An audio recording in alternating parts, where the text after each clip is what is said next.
আমি আমি ছোট থেকে অনেক সুন্দর ছিলাম, এখন চেহারা খারাপ হয়ে গেছে আর তোমরা মজা নিচ্ছ আমাকে সুন্দর বলে। আমি সব বুঝি। হ্যাঁ, আমি খুব মিশুক। হ্যাঁ, আমাদের স্বপ্নুর আপু অনেক ভালো একটা মানুষ, আমি সবসময় তাকে ফলো করি। আমি তো তার মতো হতে পারবো না, কিন্তু আমি তাকে ফলো করি, সে সবার সাথে মেশে।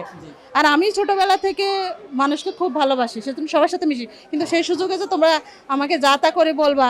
আর ওইবার আমি বলছিলাম এফডিসিতে নতুন নতুন মেয়েদেরকে, ছেলে মেয়েদেরকে নায়ক নায়িকা বানাবে বলে নতুন নতুন নায়ক নায়িকাদেরকে দেহ ব্যবসা করানো হয়, এই কথাটা বলছিলাম। তোমরা বানাইছো কি? আমি সব নায়ক নায়িকা, সব প্রডিউসার এফডিসিতে পুরা সবাই আমার উপরে কষ্ট। আমি তো কাউকে কষ্ট দিতে চাই না, কখনো কষ্ট দিই নাই। বিয়ে যদি করি তোমাদের মতন এরকম এই মিথ্যা কথা বলার মতন সাংবাদিকদের করবো না।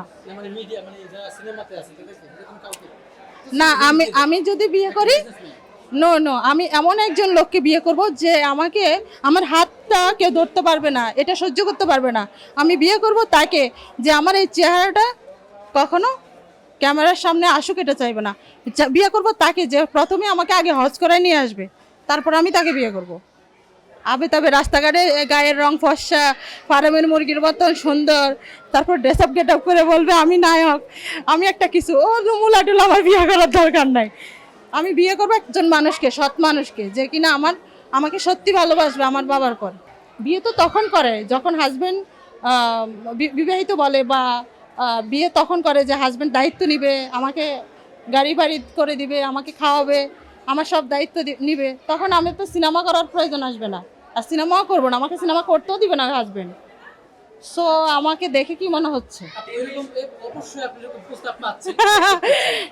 না, বিয়ে করলে প্রতিদিনই, না বিয়ে করলে প্রতিদিনই করা যায়, বাট আমার মনে হয় আমার বিয়ে করার মতো এরকম যোগ্যতা এখনো হয় নাই। না, যোগ্যতাই হয় নাই, মানে সংসার করার মতন ব্যাপারটা হচ্ছে। আমি মিডিয়া লাইনে কাজ করি, এখন মিডিয়া লাইনে কোনো হাজবেন্ড কখনো কোনো বউকে দিবে না। প্রথমত সে ভিক্ষা করে খাইলেও কিন্তু একটা হাজবেন্ড কখনো একজন বউকে কখনো দিবে না। আর একজন সত্যিকারের স্ত্রী, হাজব্যান্ড ওয়াইফ যদি হয়, সংসার হয়, বিয়ে শাদী হয়, তখন একজন স্ত্রীও কখনো হাজব্যান্ডকে রেখে আরেকজনের হাত ধরবে না। আমি অন্তত এটা করবো না কখনো। আমার যদি হাজব্যান্ড থাকে, আমার যদি সত্যি সত্যি একজন হাজব্যান্ড থাকে, আমি কখনো ইন্ডাস্ট্রিতেও থাকবো না, কখনো ক্যামেরার সামনেও আসবো না। সো আমার উত্তর বুঝে পাইছো?